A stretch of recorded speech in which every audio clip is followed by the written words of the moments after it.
Rory Loy more a little bit later on. The commentary here in the stadium, coming live tonight on Sportsend and BBC Radio Scotland with Willie Miller and Thomas Duncan. Thanks, Richard. It's the final leg of Aberdeen's European journey for this season. The return to group stage football after 16 years has promised much. There's been plenty of positive performances, good moments for fans to savour, particularly away in Thessaloniki, and also the fun in Helsinki, snowballs and all. But ultimately it's yet to yield a victory, and this is their final chance, their final opportunity. But it is perhaps a shame on that front that it comes sandwiched between what was a huge league game for everyone at the club on Saturday against Hearts, and then in particular the spectre of the League Cup final against Rangers at Hampden on Sunday, and that's forced Barry Robson's hand in terms of his team, making 8 changes from the win over Hearts. Only Roos, Milne and Gartenmann remain from that win, and Frankfurt too already assured of a place in the playoff round. They can't win the group, so they too have made 6 changes to their side. And it is as well unfortunate that they've only got 200 VIP tickets in the away end, having been denied the chance to sell fans away tickets after indiscretions in previous matches with flares and so on. So it's perhaps not the occasion it would have been, but nonetheless it's a top European side coming here with plenty of quality. And even though Aberdeen have made 8 changes, it's a line-up that looks capable, with Roos in goal, Rubezic, McDonald and Gartenmann at the back, Milne and McGarry down the flanks, Barron, Polvara, and maybe Duncan in front of them in midfield, and perhaps Morris accompanying Duke up top. And Frankfurt as well, with some quality littered throughout their team. Mario Götze, the World Cup winner, in there. And Kevin Trapp, who's a fantastic goalkeeper, German international, played the most recent friendlies. And it's the visitors, Eintracht Frankfurt, who get things underway. The final action in Europe at Pataudry this season. And there's that draw against Helsinki, the heartbreaking defeat at home to PAOK as well. Can Aberdeen sign off with a first win? It's going to be a big task as Frankfurt come forwards. Götze, and it's down the right, and it's won by Aberdeen, and it's forward from McGarry, and it'll be chased down the left hand side, but it's just knocked back to Kevin Trapp, the Frankfurt goalkeeper, who rolls it out to Hrvoje Smolcic, a Croatian defender. Aberdeen could of course drop to bottom of the section. Helsinki go to Thessaloniki and win, and they lose here. But in the grand scheme of things, particularly with a cup final to come, and there's no extra money for finishing third, although there is €500,000 if you can win a game. And here come Frankfurt down the left. Dina Bimbe muscled out of it in the end by Jack Milne, making his third Aberdeen start, and he's done well, do you think, Willie, in his time in the team so far? He has, yeah, and you know, he's been used as that wing back. I'm sure that he's much more comfortable as a centre back, but at the same time he's shown enough quality and skill, you know, and understanding of that position that you know, the fact that he's getting the chance too, I think that's really important. That's really important that the manager here, Barry Robson, has given them the opportunity, given young players the opportunity to you know, to show what they're made of. A loose kick out from Kelarus. It's gone to Makoto Hasebe, the captain for the evening, 40 years old next month, the Japanese midfielder. Here he is again, and Dina Bimbe was down for a spell after that collision with Milne down the left. He scored a couple against Bayern. He's still getting some treatment, I think. So Frankfurt down to 10 players for now, but they've chipped into the box, and it's laid back to Ngankam, who drives the shot in, and it was comfortable enough for Kelarus to save it. But a signal of intent from the visitors. Yeah, without doubt, you know, plenty of skill with a little dink pass over the top of the Aberdeen back three, and you know, we have to say that Rubezic is playing in the right of that back three, and it is McDonald that's playing in the centre and Garterman on the left. So there you go. What do we know? I don't think we had that that formation penned, did we, before the game started? And here's Duke, he's running after, he's going to get to it on the byline for Aberdeen. He's got 2 Frankfurt players around him, he's still holding on to it, he's waiting for support, and he wins the throw in. Duke, good running, and that's what he's all about. It's why he's in the team. Good pace. Aberdeen go quickly with the throw in on the far side. Dina Ebimbe has trotted back onto the pitch for Frankfurt, so he's okay. And here's Barron on the halfway line for Aberdeen, spreads it across to Rubezic inside his own half. He helps it to Milne across halfway, gives it back to Rubezic. 3 minutes gone goalless at Pittodrie. Here's Milne, plays it down the line for Shayden Morris to open up the stride, but Smolcic comes across and he's actually made the chip tackle, and it's gone out for a throw-in, I think, right next to the corner flag. It's actually a corner to Aberdeen, or is it a throw-in right at the corner flag? Not sure, but Aberdeen getting bodies forward, but that's good play, Willie, by Shayden Morris getting down the wing. Yeah, it is. Milne as well, playing the little slick pass down the line. It was quite tight, and Morris has got that pace. It looks as though it's Morris and Duncan either side of Duke, so it's not the two up top, it's Duke with the two supporting. Corner comes in, they go short, and then Duncan plays it in, but the referee was unhappy with something, so it'll be a free kick to Frankfurt. Our goal kick's gone behind, and now Frankfurt have another player down. Robin Koch, the centre half, has felt something, and he's bent double on the edge of his box, feeling the side of his head. Frankfurt, as we mentioned, away to the league leaders in the Bundesliga, Bayer Leverkusen on Sunday. Big game for them. They're currently 7th, 8 points off the Champions League places. They are closer to the relegation zone than they are Leverkusen and Bayern Munich at the top, though. Xabi Alonso's Leverkusen setting the pace. But Frankfurt with a big win that shocked everyone against Bayern at the weekend, 5-1. They were ruthlessly clinical.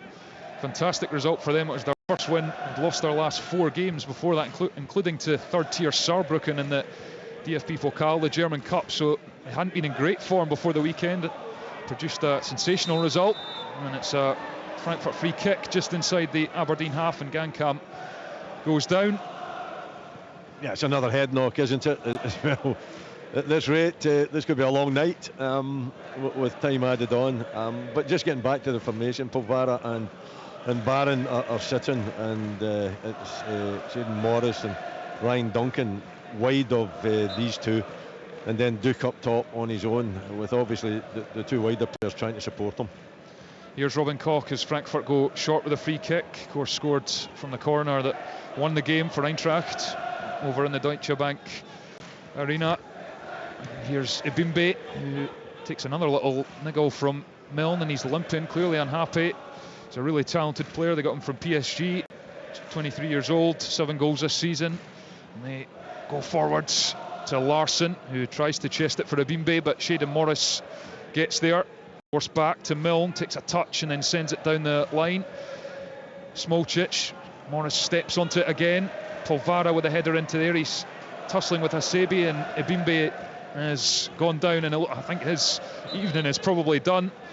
Which, when you're playing a game and you've rotated your team, or the Frankfurt manager Dino Topmüller is looking at one of his key players now going down with an injury after only 6 minutes. Not what you want. And he doesn't look happy, does he, at all? He's taken a couple of knocks in Bimbe, and he's now just went to ground there. I didn't actually see much of a contact in that occasion, but he's kind of obviously suffering from the earlier knocks that he's got early in this game. Or maybe perhaps he just doesn't fancy it, I don't know.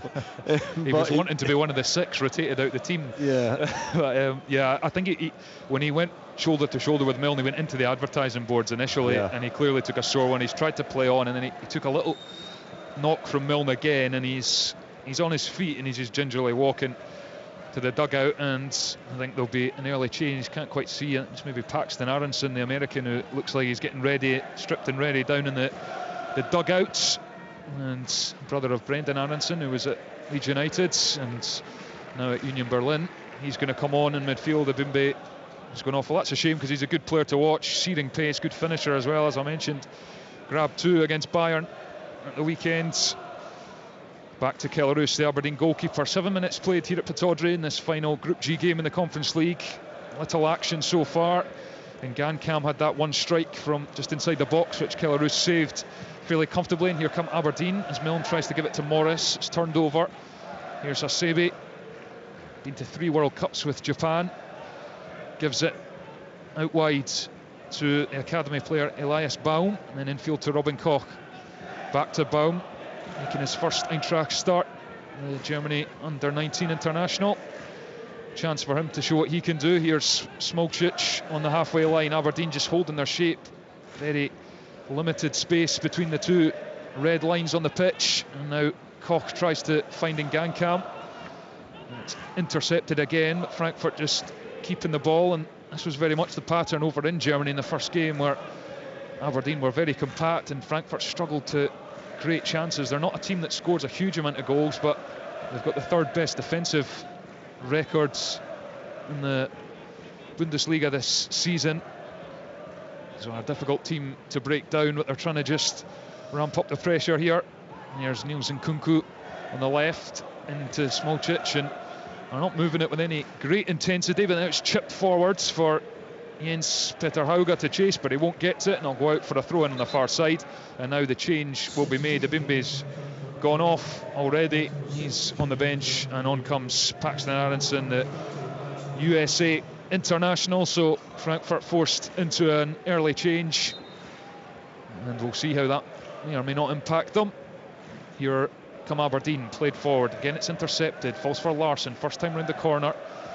Barron picks it up, then back to McGarry, into Polvara. He's looking up, he's got a bit of space to prod it into, but it's between Morris and Milne and just goes out for a throw in. And I think Aberdeen will have to be better when they do turn over the ball and just getting into the right areas. Well, there's no doubt, and you felt that was a forced pass from Polvara. He had other options there. He could have kept it simple and kept possession. And I think that's something that you will learn. If you give the ball away needlessly, then you're not going to see it for a wee while. And the way Aberdeen are playing, it is a very low block, isn't it? Basically 10 behind the ball, and Duke's not far away from that 10 either.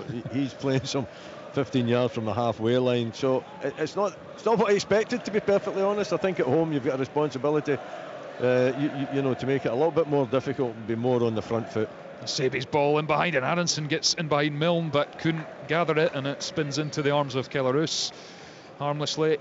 As I say, it's filled up a bit since pre-match here at Pittodrie, but still some empty seats. And as I mentioned, that ban on away tickets that Frankfurt incurred, they've actually now been fined again from the Pauk home game, so their next infringement will be a partial closure of their home grounds. The next European match is suspended for 2 years, so they've been done a couple of times in this campaign. Aberdeen, as Alan Burrows mentioned, the AGM awaiting the verdict from the Snowball Gate as well, having also been fined a couple of times. Here's Duke, loses out, and then Smolcic steps onto it. Quick passing on the halfway line from Frankfurt, and Nkunku back to Smolcic. And it is a shame because the Frankfurt fans, they do travel in huge numbers and make a racket, so would have certainly added a lot to the occasion had the away end in the south stand been full. Here come Frankfurt. Hasebi, Smolcic exits the centre circle, low pass to Larsson, out to Aronson on the left, back for a centre back Smolcic. He's going to go with a long diagonal. Götze has made the run, header out of defence, and here's Ryan Duncan, forced back down the line. His pass isn't the best, and McGarry has to hack it up the line, and Frankfurt pick up the ball once more. And they drive forward. Götze gives it to Larsson, onto Nkunku. Still a long way from goal, Frankfurt, but camped in the Aberdeen half.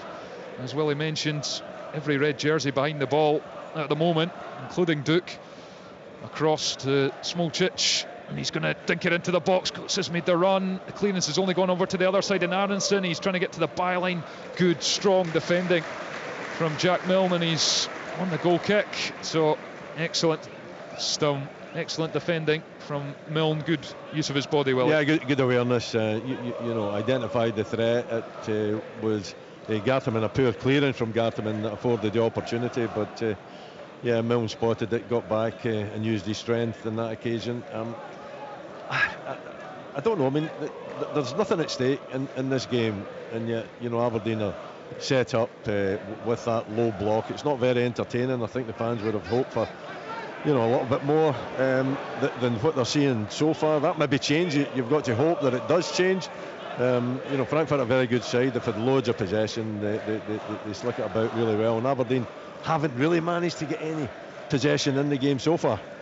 Incidentally, Helsinki have taken a lead over in Thessaloniki, so we're going to leapfrog Aberdeen as it stands into third place in the group. Long way to go though, as Aronson has played in down the left. He takes a touch into the box. Good strength from Rubezic just to barge him out of the way, and then strides out of defence, but again lack of composure as he just balloons it straight up to Kevin Trapp, the Eintracht goalkeeper, and someone we've seen fairly regularly from Aberdeen. Sometimes there's just that lack of composure. Now the ball in behind for Götze, but it skips off the turf and into the arms of Kelroos. But yeah, well, it's just almost trying to rush it forward too quickly. You just need to take a little minute and try and get going forward, get a pass, pick out a teammate. Yeah, he did ever so well, Rubizic, to intercept the danger and a little sidestep, got himself a fair bit of room, but then his pass forward was just awful, wasn't it? I mean, I don't know what he was thinking about.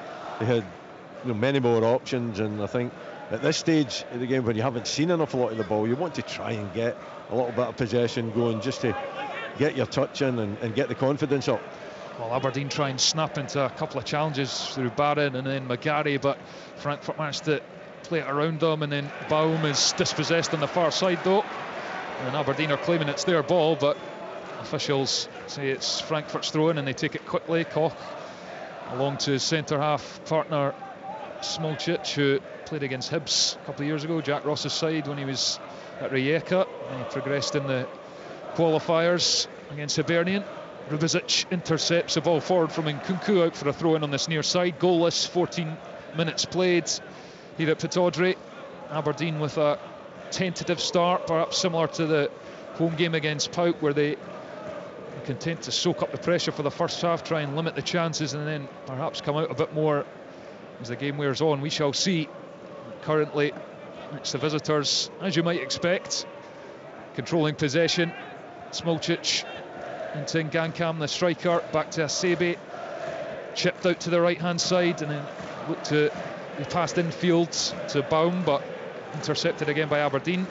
Throw in taken quickly, and all the Frankfurt players bar the goalkeeper Trapp are in the Aberdeen half. Here's Nkunku back to Smolcic in the centre circle, along to Robin Koch, former Leeds United player, relegated with Leeds last season, Premiership, Premier League in England. Inside to Hasebe, and Frankfurt have had a lot of the ball, but it's all fairly pedestrian at the moment from the German side, knocking it about the back, just trying to tease Aberdeen out, force someone to come out of position, get impatient perhaps, and it's chipped into the box for Ngankam. He's going to take it on the turn, and he just splashes it by the far post. He took it well as it bounced off the turf, but just couldn't quite guide it into the far corner. Was it far away though, was it, from the striker in Ngankam?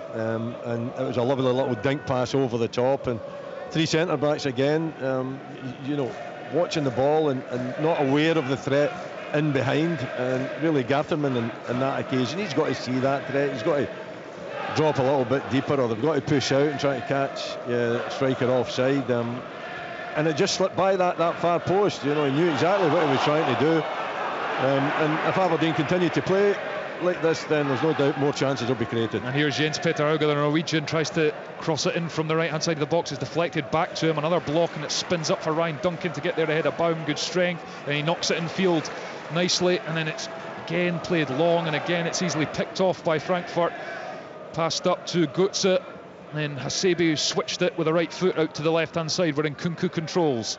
He's going to cross it into the box, and Gang comes in there, as is Götze, almost falls for Petter Hauge, and then Duncan is brought down by Baum, and the linesman on the far side puts the flag up for a throw-in. No free kick, despite the protests from some of the home fans.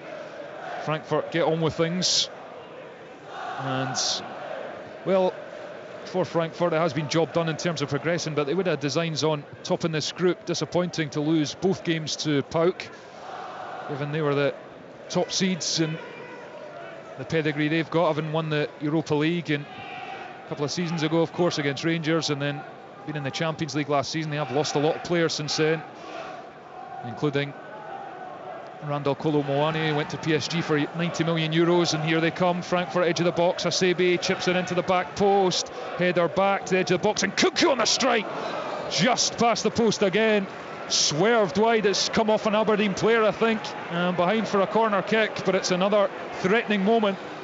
Yeah, and Nkunku getting forward there on the left foot, and he sees that pocket of space. It does take the deflection. It looks as though perhaps it's goal bound, and it takes a deflection that takes it past. We're seeing a little bit, it's got a bit of a swerve on it as well that takes it past that far post, but the pressure is certainly building. Corner to Frankfurt, sent into the edge of the 6-yard box. Smolcic is in there, he goes down, he looks pleadingly at the referee, and Nkunku's going to put it back in on the left foot. It's low, cleared by Aberdeen. Throw in on this near side, and Eintracht just starting to crank up the pressure ever so slightly here at Pataudry. And Aberdeen content to try and just sit back and soak things up, but here comes Robin Koch, the centre back, midway through the Aberdeen half, and then they go back to the goalkeeper Kevin Trapp in his second spell with Eintracht. Moved to PSG back in 2015. Didn't really work out for him, and he plays it forward, and here's Götze across. It's into the middle, and Hugo Larsson was lurking in the 6-yard box, but Aberdeen just managed to hook it out on the far side, throw in. Well, again, it's lack of awareness from Garterman playing on the left-hand side, and Götze getting himself in behind, and again, it's a straightforward pass, just dinked over the top of them into the space, and he's in on top of it. And really, Garterman's got to do better. He's got to be more alert to the threat in behind, which he hasn't been so far. Goalless at Pataudry, 19 minutes played. We'll be in Seville after this game for Rangers' massive match against Betis, as they look to book their place in the knockout rounds of the Europa League. And Aberdeen just trying to get their way out of defence. Milne clears it. Duke with a forlorn chase. Smolcic collects, and it appears like Duke's kind of been told just to sit off rather than press, because he just turned round and retreated to the halfway line there. And here's Koch out to the right hand side, and Baum infield to Götze, into Hasebe. Götze, right footed pass, skipped it to Smolcic, onto Nkunku on the left wing. He's going to run at Milne, really long, rangy figure, good pace, and now it's worked infield to Hasebe, 25 yards out, onto Robin Koch. Is he going to have a shot? He tries to pass it to Ngankam, but it's straight to Garterman, and then makes a mistake. McGarry, I beg your pardon, and it's crossed in from the right, blocked. Aberdeen causing a few of their own problems at the moment, and it's played in, and Ngankam's touch is poor, and it goes through to Kellaroos, still goalless. He's in behind again though, Ngankam. It's it's threatening. It's lack of awareness between, I think it was Angus MacDonald on this occasion that's not picked him up, but it's down that left-hand side, Aberdeen's left-hand side, Frankfurt's right, and there's just too many gaps there, and they're beginning to pick out the player, and you just feel that it's a matter of time before they do get that opening goal. And so far Aberdeen really haven't taken part in the game. They've basically been, you're talking about the press, there hasn't been a press, a very little press in the game at all. It's been a case of retreating back and allowing Frankfurt to have as much of the ball as they want, particularly the two centre backs, and build it up, and then just try to make sure that there isn't too much space for them to enjoy in the final third. But unfortunately for Aberdeen, there's been 3 or 4 occasions where there has been space. 0-0, Frankfurt with the ball on the left hand side, and Nkunku tackled by Morris. You might have thought it was his ball, but he leaves it for Frankfurt to take. They've had a couple of chances in Gankam's shot, one fairly comfortable for Roos, one fizzed by the far post. A deflected effort as well. Aberdeen have shown nothing. They had one corner which came to nothing in the opening 10 minutes, but it's been a game of sitting back for the Dons so far. Here's Nkunku on halfway, looks up, not under any pressure, gives it to Koch, who's closed down by Barron, goes back to Nkunku. He's going to go for the ball forward towards Götze. Hasebe steps in, Polvara battles, Larsson controls it, and then he's given it to Nkunku, who took his eye off it and it went behind him, but he's managed to steady himself, and it's pinged towards the back of the box, but it's intercepted, and it'll break for Ryan Duncan, who's speeding over halfway, but he's got no support, and a clutch of white shirts around him, and he tries to slip Duke in behind, but it's well read and intercepted, and Frankfurt again turnover possession. But that's a good read initially from Ryan Duncan. Yeah, a little bit of respite as well for Aberdeen. Duncan picking up the loose ball and driving forward, and making up yards. The idea was right, the execution was poor though from Ryan Duncan, trying to play it in behind for Duke. And here's a ball for Ngankam in the box. He's going to get there. He takes the challenge of McDonald and goes down, and the referee just signals for the goal kick.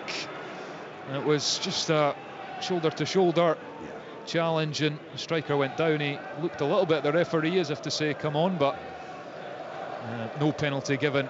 Aberdeen goal kick, 0-0. No, he bounced off McDonald. McDonald was strong, and Gankam was trying to muscle him off the ball, or muscle him out of the way, and he just bounced off. Angus MacDonald went to ground looking for an infringement. Certainly nothing that I could see. In fact, I just thought it was very good defending on this occasion from MacDonald. Goal kick goes long. Well, Dino Topmuller, the Eintracht boss, was clear he wants to keep the momentum up from that win against Bayern at the weekend, but he has made 6 changes, and no Omar Marmoush, their top scorer with 12 goals in 24 games. He's not travelled due to a cold, and Fares Shaibi, another one of their attacking threats, not included in the squad this evening, so no question he's rotating as well ahead of Sunday in their showdown with Leverkusen. And it's Jack Milne who's down for Aberdeen, but he gets to his feet, and Aberdeen take a few drinks. And let's get the thoughts of Rory Loy in the Glasgow studio on the opening 24 minutes. It's been a little bit disappointing, Thomas. Aberdeen have set up to defend, which they've done pretty resolutely throughout this tournament so far, but one thing they have carried so far is an attacking threat, which we've not seen at all in this game.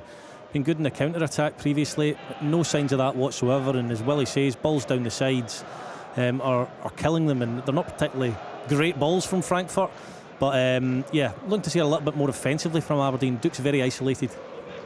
Indeed, and Roos goes long, and Frankfurt pick it up thanks to Rory. Hear more from him throughout the game and at half-time. And here is Smolcic, the Croatian centre-back for Frankfurt, and Kunku, who's miscontrolled another one. Wasn't a great pass, in fairness. He had to stretch for it, but perhaps on his heels a little bit. Goes out for an Aberdeen throw-in, and the chance for the home side to actually see some of the ball. And Rubicic is awaiting someone to show for it. He's going to throw it down the line. It's won by Nkunku. Barron takes it on the chest, and Gankam almost nipped in, but he forced it back to Rubicic, who's turned rather riskily, and then he's knocked it away from Aronson, and then another, and he's done really well in the end there. Rubicic taking a couple of chances, and then the long ball for Duke to chase, but it's too strong, and it'll go through to Kevin Trapp rather harmlessly. Trapp, who was the hero of that Europa League final in Seville, saving Aaron Ramsey's penalty. That chance from Ryan Kent as well, and Rangers fans will still have nightmares about him. German international. He's a Frankfurt stalwart, and he's not been tested, it's fair to say, by Aberdeen this evening. As Frankfurt again just look to patiently build it up from the back. They've had a little bit of joy when they've gone longer, in fairness, not too much joy when they're passing it neatly and they go long again. Larsson's made the run beyond, but it goes straight through to Kellaroos, and really I feel like it does have a bit of the feel of a dead rubber, doesn't it? It does that. Yeah, perhaps a testimonial game, I would suggest as well. I just would like to see it, and you would hope that, Barry Robson would change his tactics, in the second half and make it a little bit more entertaining, perhaps, for the fans.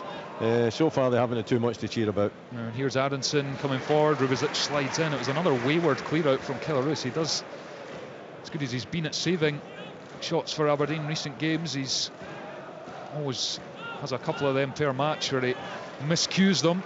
Aberdeen got away with it where Rubicic's good challenge. It's another Frankfurt throw on this near side. Dino Topmuller down in front of us with a long green jacket, white trainer combo. Interesting. Goes back to Kevin Trapp, the Frankfurt goalkeeper, plays out with his left foot under a bit of pressure from Ryan Duncan, and it's comfortable enough, and they'll stride out from the back. Elias Baum,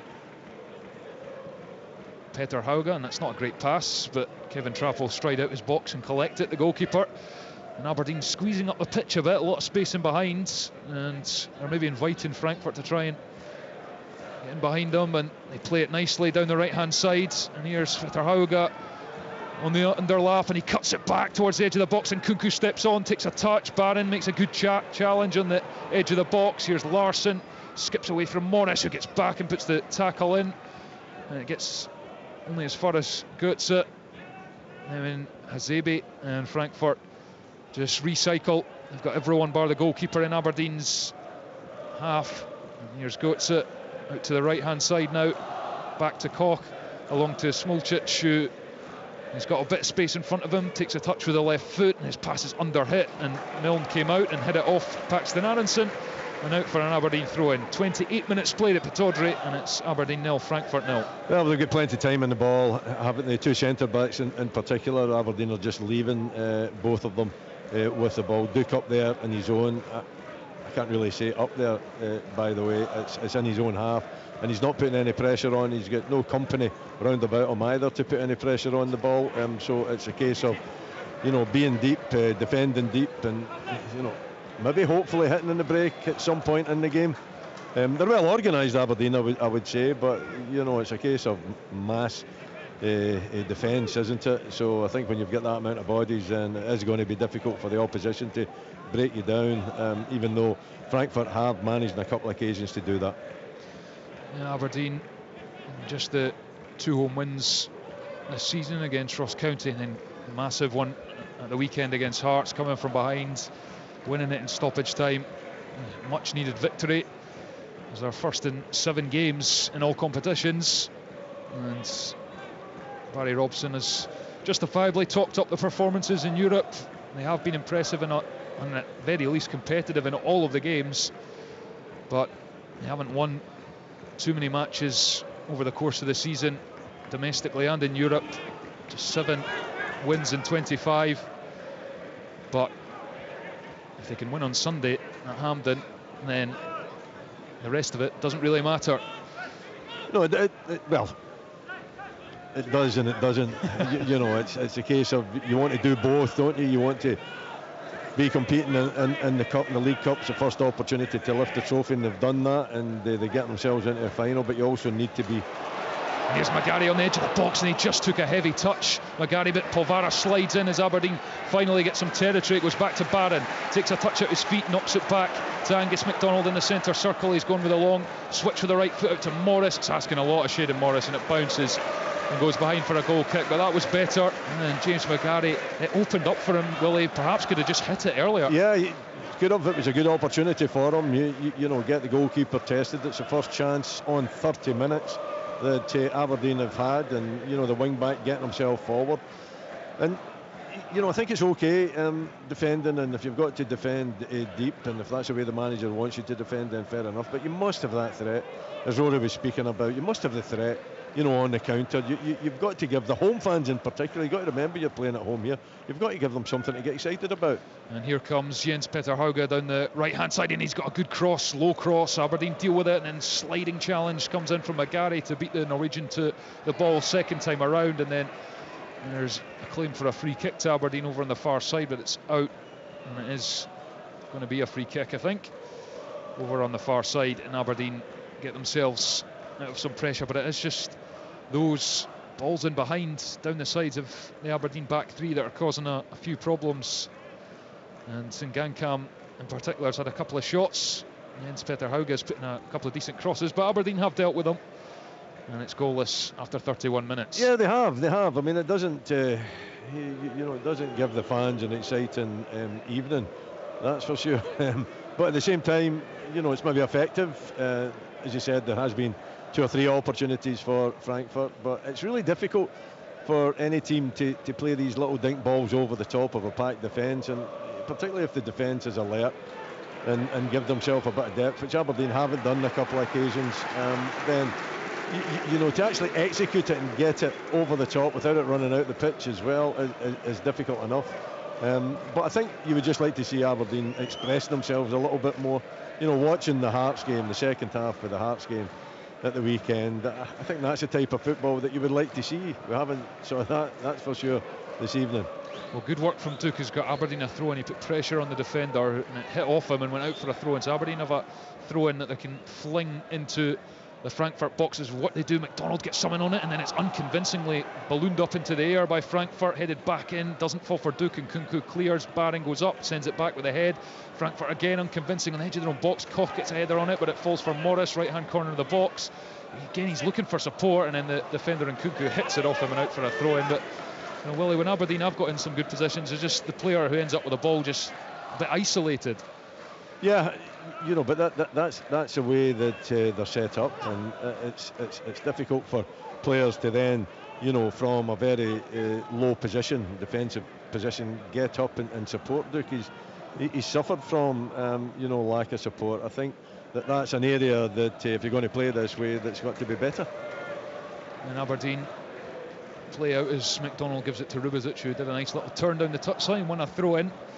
Goalless, 33 minutes played. It's been fairly flat, as you might expect from a match with not too much riding on it.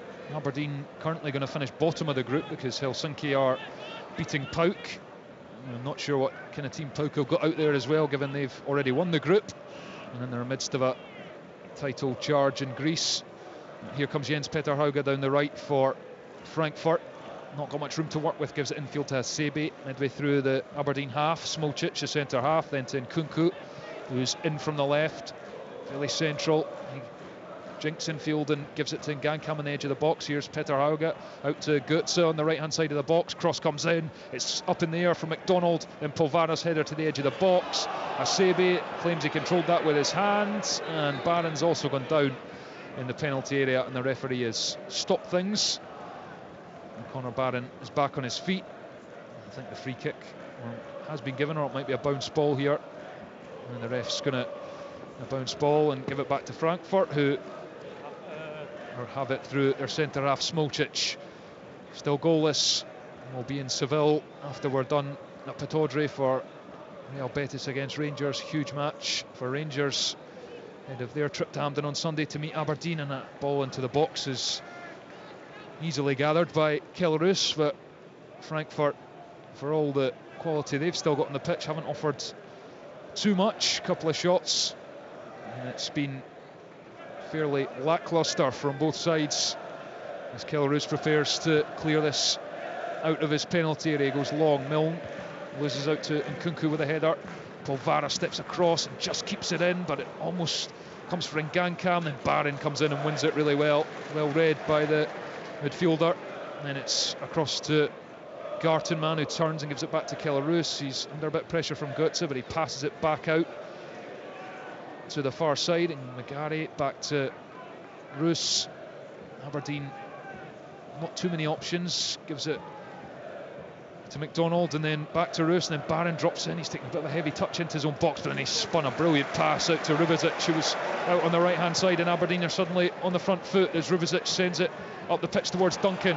It falls now from McGarry on the left hand side, and he takes it past Robin Koch. He's got room to cross, he delivers it into the box. Milne's at the back post, Frankfurt just get it clear, and then it's stabbed up the park by Aronson. Götze controls it brilliantly on the chest in his own half. It's scrappy in the middle. Polvara comes away with it, spins for Barron, exits the centre circle, and the Pataudry crowd are roused for the first time this evening. And it's given away cheaply by McGarry straight to Mario Götze. Frustrating, but then Polvara slides in to intercept, and it comes to Rubezic and into Polvara. Aberdeen come forward into the Frankfurt half. Here's Morris, he's 1-on-1 with Nkunku, puts it round the outside of him. Morris, he's done well, and Nkunku recovers with a sliding challenge out for a throw-in. Goalless, but a bit of life, Willie Miller. It's better, isn't it? It starts when Connor Barron takes responsibility and goes back with a bit of pace to collect the pass off of Roos, and then a magnificent angle pass out to Rubezic, who we've got to say has played particularly well down this right hand side, and then it builds up from then. Just disappointing that McGarry had the poor touch, poor pass going forward, because it looked as though there was a fair bit of hope in that attack. And Gartenmann gives it straight to Hasebe, and now Ngankam for Frankfurt in the centre circle, spreads it to the right, and Petter Hauge goes round Gartenmann as if he wasn't there. The Norwegian's into the box, takes a shot with the right foot. Kellerus saves behind for a corner. That was Stefan Gartenmann getting himself in bother, gives the ball away, and then he's done all too easily. Hauge, though, it was brilliant, wasn't it? Quick feet there to go by Gartenmann, who's had a poor evening so far. He gets it set up. It's a great drive as well. It's a tight angle though, and Roos has positioned himself extremely well. I think it comes off his chest actually, Roos, but when a goalkeeper makes himself big and the angle is tight, then difficult to beat him. Corner to Eintracht Frankfurt. Jens Petter Hauge with that chance saved.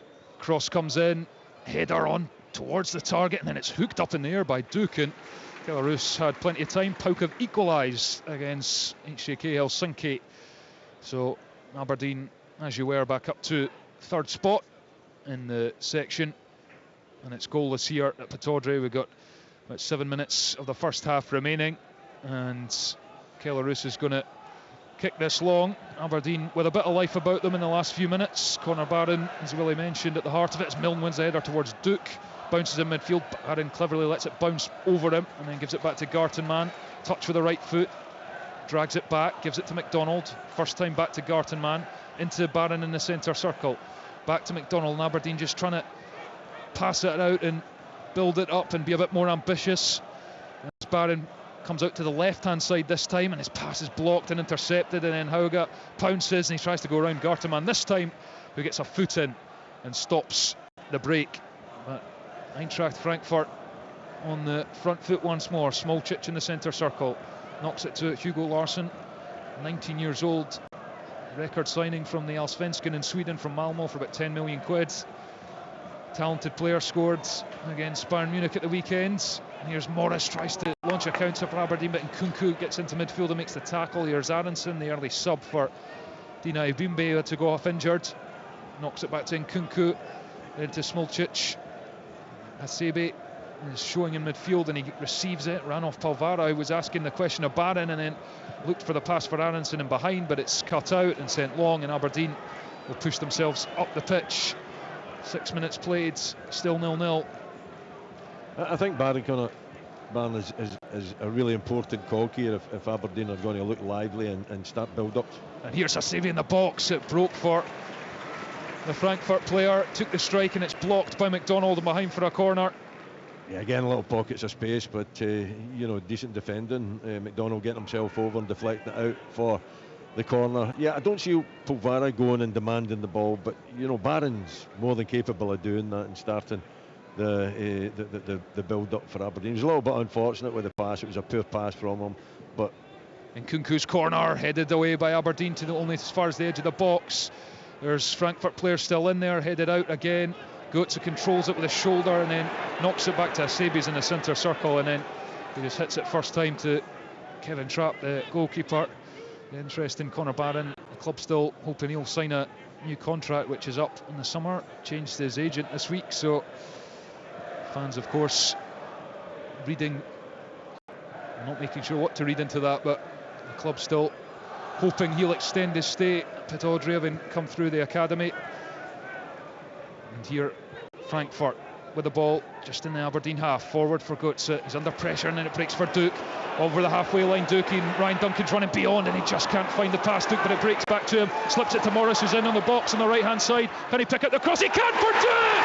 Duke slides in and gives Aberdeen the lead, and they've offered so little in this first half, the Dons.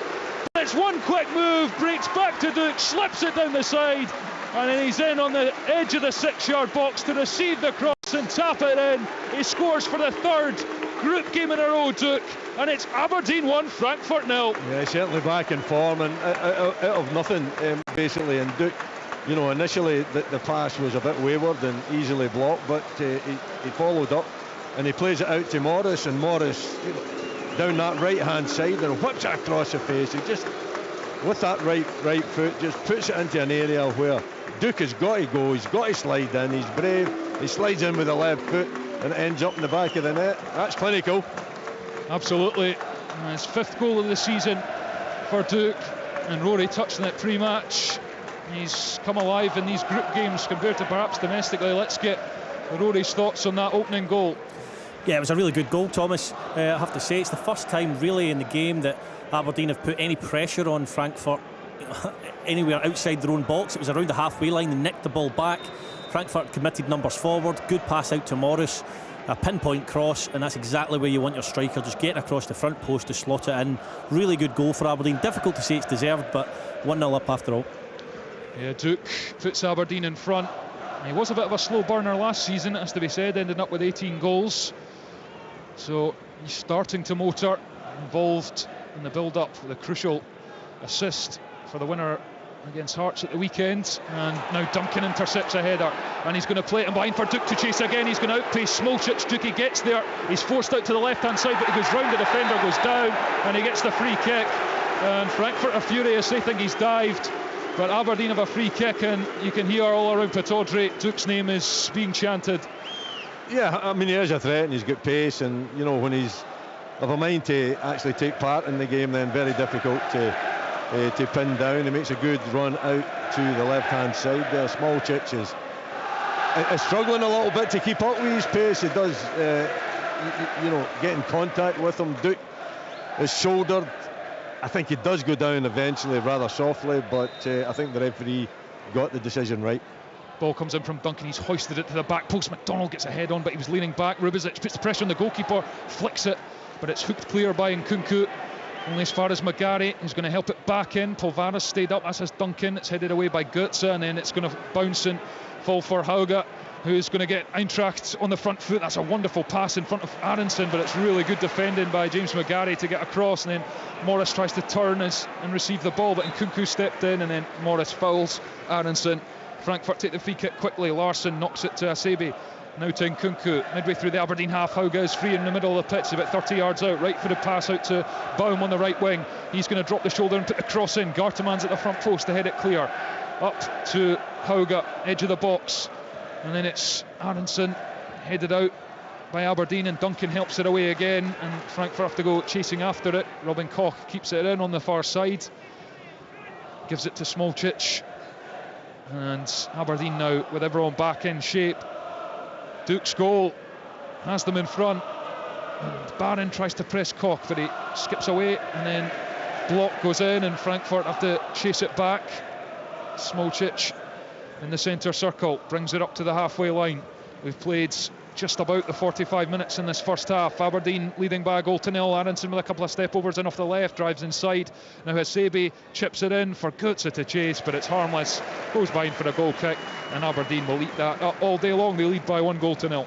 Yeah, as I said, it's a difficult kind of a movement, that little chip over the top of defenders, particularly when Aberdeen are defending so deep. You're talking about them, between the penalty spot and the 18-yard line, and to try and dink it over, and find a running striker or a running midfield player, it's got to be accurate. They've managed on a couple of occasions to do it, but they failed on a few occasions as well when they've tried it. Maybe a little 1-2s or a little bit more direct in attacking the Aberdeen defence would be better for them. But Aberdeen, well organised, well disciplined, and they've got that first goal, which really on the balance of play is quite incredible.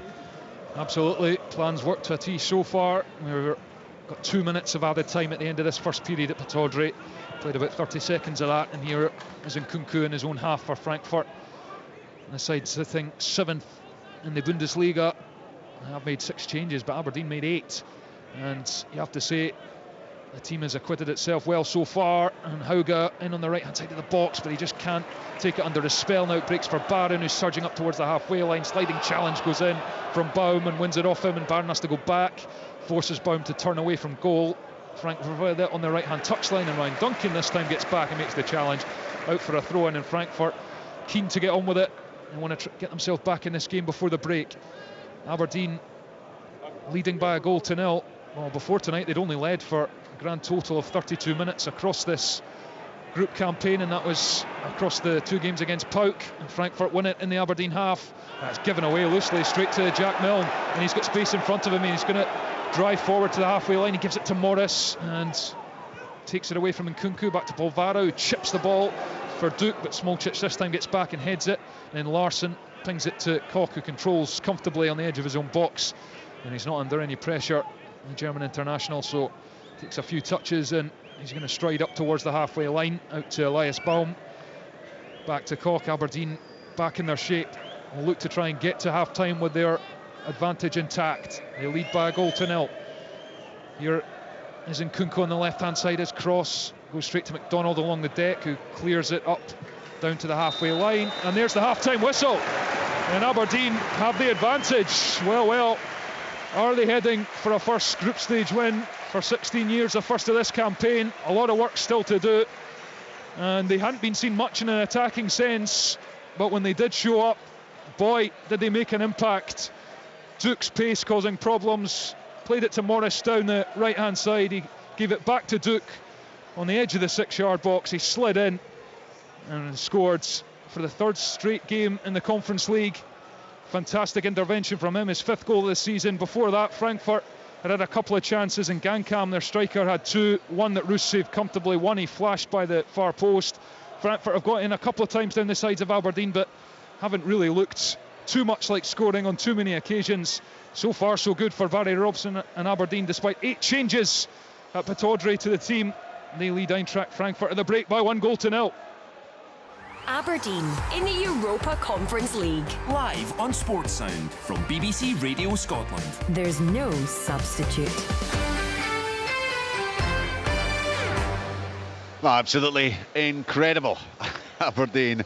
It does say they've had 36% possession, which seems a little high, but hey, I'm sure the stats are absolutely spot on. That doesn't matter. It's all about what you do in front of goal, and it is Aberdeen who have taken the one chance so far in this game. As Thomas was mentioning there have been opportunities for Frankfurt, who clearly have been dominant in terms of overall possession and certainly in terms of some of the football they've played at times as well. But wow, Aberdeen with the lead thanks to a 5th goal of the season for Luis Lopez. Last time they won a group match was that memorable 4-0 success against Copenhagen in the UEFA Cup way back in December 2007. To be fair, that was the last group game they played until the current round of matches in the Conference League. But it has been a long wait, and they're halfway towards that. We'll give Willie a wee break. Let's get to Rory. He's been in the studio. He's there to watch both games, because remember, from 8 o'clock we'll have full live commentary. Real Betis against Rangers, and we'll head to Tomo at the stadium shortly to set the scene there. But Rory, what have you made of the first 45 here at Pittodrie? Well, for long periods, Richard, you could tell it was a game played between one side who's playing, the on-form team in Europe at the moment, Leverkusen, and another who had a cup final at the weekend. It was quite pedestrian. Even Frankfurt, who had most of the ball, weren't really doing all that much with it. Yeah, they played some dangerous balls down the side, but Aberdeen had their moments, shaky moments, but overall dealt with it pretty well. And then, Aberdeen start to get to grips with the game a little bit, managed to put a little bit of pressure on Frankfurt in the middle of the pitch to give the ball away. And it's a really clinical goal, and I think that's Aberdeen scored in every single group match they've played this in this campaign, which is, no easy feat.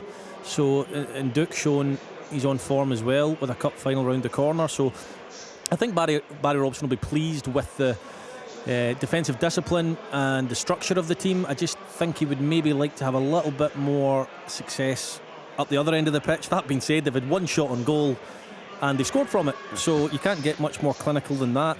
And it did, Willie's right, it came from Barron for the first time, being brave in possession in his own half, the edge of his own box, taking 2 Frankfurt players out the game with a pass. And Aberdeen have the overload in midfield, nick the ball back again and go up the pitch and score. Duke was isolated for long spells, but he had to reserve his running. He couldn't go running around using up all his energy, which he did well, and then took his chance when it came along. So, it's not an ideal match for either of the two sides. We've discussed that. So, in terms of how it could have went so far, possibly a little bit disappointing in terms of how Aberdeen have approached the game, but they've carried the game plan out to a T. Well, exactly, and Barry will, if they come out of this having picked up all 3 points and with a win, he'll say we got it absolutely spot on. It's just that for half an hour Aberdeen didn't even bother crossing the halfway line. But I guess it doesn't matter if you are then clinical when you do cross the halfway line. Yeah, exactly that. And I said at the start of the game that I had no issues whatsoever with the changes, not simply because there's a cup final on Sunday, but more so because I've seen these players playing in these European games. Barron's played a handful of them, Duncan's played in them, Rubezic has obviously played in them, Polvara. So these aren't guys who are coming in out of the cold who you think, well, will they be able to do it, will they not be able to do it? Polvara scored in Frankfurt and it's played well in the other games. So a lot of these players have actually, with their performances in Europe, probably found themselves unlucky to be out of the team with such poor domestic form. The players that at times they've maybe saved, rested a few in Helsinki. Over in Greece, I don't think they were quite full strength. They're putting on a good show in terms of the discipline and the fact that they're winning the match. I'm not saying they're lighting the heather on fire in terms of performance and things like that as a team, but I think there'll be a couple that'll make Barry Robson think, if this continues at 1-0 for the rest of the game ahead of Sunday, because I'll say it again, Richard, I think Conor Barron, I can't get my head around how he doesn't play every game for Aberdeen. I really can't understand it, because I think he's so influential, he's so energetic. He very rarely, he did towards the end of the first half there, but he very rarely gives the ball away. and he's brave on the ball. He'll play forward passes. I think he gives the team a good foundation to get Clarkson in the team, as well as McGrath further forward. If you wanted to do that, maybe leave Clarkson out. It gives you options. I don't know. I know Graham Shinnie plays in there as well, and that's maybe. I just think there's a strong argument for Barron to be getting more minutes than he does out with these games. I think most Aberdeen fans would probably agree with you. There has been a bit of a disagreement, of course, in terms of the contract. Aberdeen have made him an offer.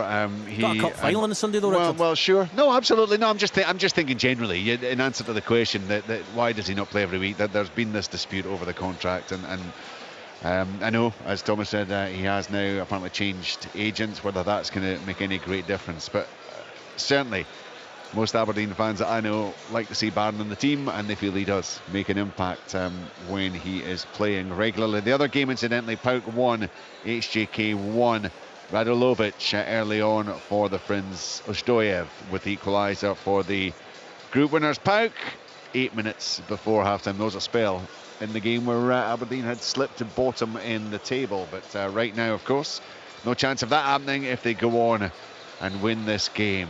1-0 at half-time. Lopez with a goal, 5th of the season.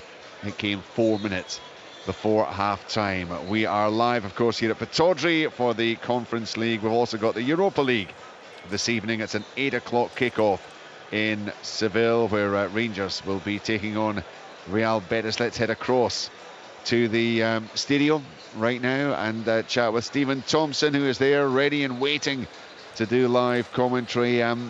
Big night for Rangers. Any indication yet as to the team news, Stephen? No, not really. I had a wee chat with Kenny Miller, who's here out working for TNT, who are broadcasting the game, and he seemed to have a stab at it. I don't know whether or not he had some inside info, but he certainly thought that Ross McCausland would start on one side, Sima on the other. Dessers up front. Obviously, there's nobody really else up front that can play for Rangers due to the injury problems they've got. Lammers in the hole, Cifuentes, Lundstrom, Tavernier, Goldson, Barisic and Davies. That's what he said. Right. Butland. Okay. So there's my attempt at the team, and you know they've got such injury problems at the minute, so it's difficult for Philippe Clement to get as strong a side as he would like onto the pitch. Clearly players like Danilo and Raskin and Jack and Lawrence would all be in with a great shout at starting games, so they're missing key players, but it's an opportunity for others to come in tonight and put on a performance. The plus is they know there's European football. There are various levels, of course, as to where they could be playing European football. And of course, chief among the targets would be win the game in Seville, top the group, go through to the last 16. Do you see that still as a realistic aim given the injury situation? It's going to be very difficult. I think Betis' home form has been outstanding. Rangers' away form in Europe patchy. Clearly it's not Rangers' full strength team, but they can take heart from the fact that they've already beaten Betis this season. They've not got a great record in terms of winning games in Spain in European competition.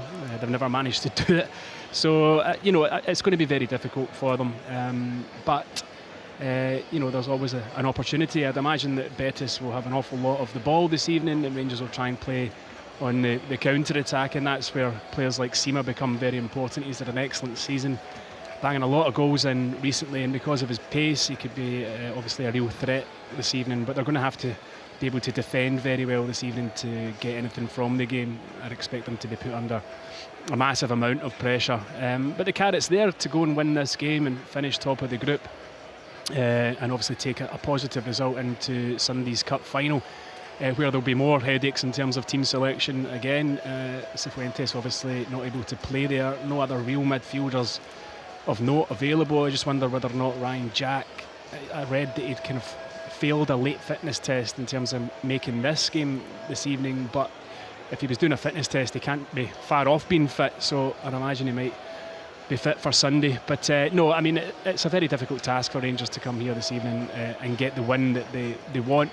You're right, the bonus is that they will have European football in 2024 regardless, but you want to be at the highest level you can be at, competing, and by winning this game this evening that would give them that opportunity. We were talking earlier about Aberdeen, of course, and the fact that I think you probably heard 8 changes Barry Robson made ahead of the the cup final, and that cup final, it's important for Aberdeen. It's just as important for Rangers, given it's so long since they last win the trophy. But Philippe Clement simply doesn't have that at his disposal in terms of having the ability to make all those changes to rest players, does he? No, he doesn't. He doesn't have that luxury at this minute in time. You know, he's had a bit of bad luck, or a lot of bad luck, since he arrived at the club in terms of players being injured and being out and being unavailable for selection. Barry's obviously made those 8 changes this evening. Yeah. And I suppose that shows you the strength and depth that he's got at his disposal at Aberdeen. I know, he tried to make excuses earlier in the season about playing in Europe and coming back, but if you're able to make 8 changes to your team, then there's no excuses when it comes to domestic games. So Sundays, obviously Rangers are favourites, but Aberdeen will fancy their chances given their recent games against Rangers. Obviously they'll be, I don't know if you'd spoken about it earlier, but clearly very keen for Majowski to be able to make the match, given how important a player he is. But Duke started to find a wee bit of form that's been missing for the most part of the season. So they'll fancy they can come down to Hampden and win the cup. But for Rangers, it's a massive week, it's a massive month. They've managed to eat into the lead at the top of the table. Clearly they've got their game in hand, and then they've got obviously the Old Firm game tonight is huge. Sunday's massive for the club. It really is so big to, for Rangers. It's all about winning trophies. It always has been. It's how you're judged as a player and your career at Rangers, and it's certainly how you're judged as a manager. So for Philippe Clement to have the opportunity to win a trophy so early in his Rangers career, and for Rangers to get the first trophy this season under their belts, there's a lot of expectation, a lot of pressure. But when you're a Rangers player, you're expected to deliver. But I do think Aberdeen will really fancy themselves in the game against Rangers, given that basically you would say there's nothing to fear because we've already done it this season. Yeah. Won in Glasgow, and that's got to be the mantra going into the game. So it'll be a fascinating game on Sunday. I'm very much looking forward to it. We'll get back to you, Tomo. I'm still just waiting for the team news there. Thank you very much indeed. The players just beginning to return to the fray here. So remember, in the other game in Aberdeen's group, it is 1-1 in that encounter between PAOK and HJK. 8 o'clock kickoff in Seville as Rangers go to take on Real Betis.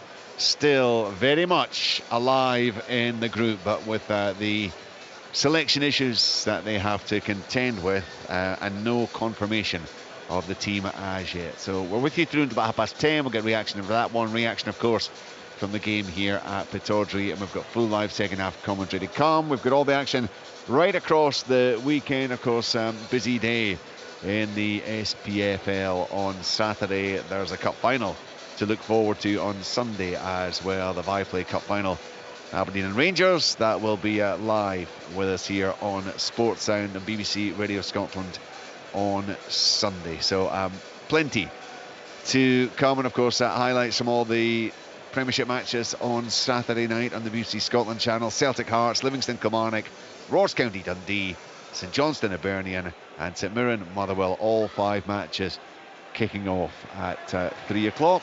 The Eintracht Frankfurt players are out. It looks like they're making a change in goal for the second half. The attendance, incidentally, 14,474. The Aberdeen players make their way back out. Let's settle back and enjoy the second half. It's live here on Sports Sound on BBC Radio Scotland with Willie Miller and Thomas Duncan. Thanks, Richard. Yeah, that's certainly interesting. Jens Graal, the replacement goalkeeper for Frankfurt, is going to come on to replace the established number 1 Kevin Trapp. He did play in the 6-0 win at home to Helsinki early in the group, but he's been a backup pretty much his whole career. This only made 21 first team appearances and he's 35, so very much a number 2. Has been throughout his career, but he's on for the second half. I wonder if that's an injury or whether it's just a case of giving him some game time.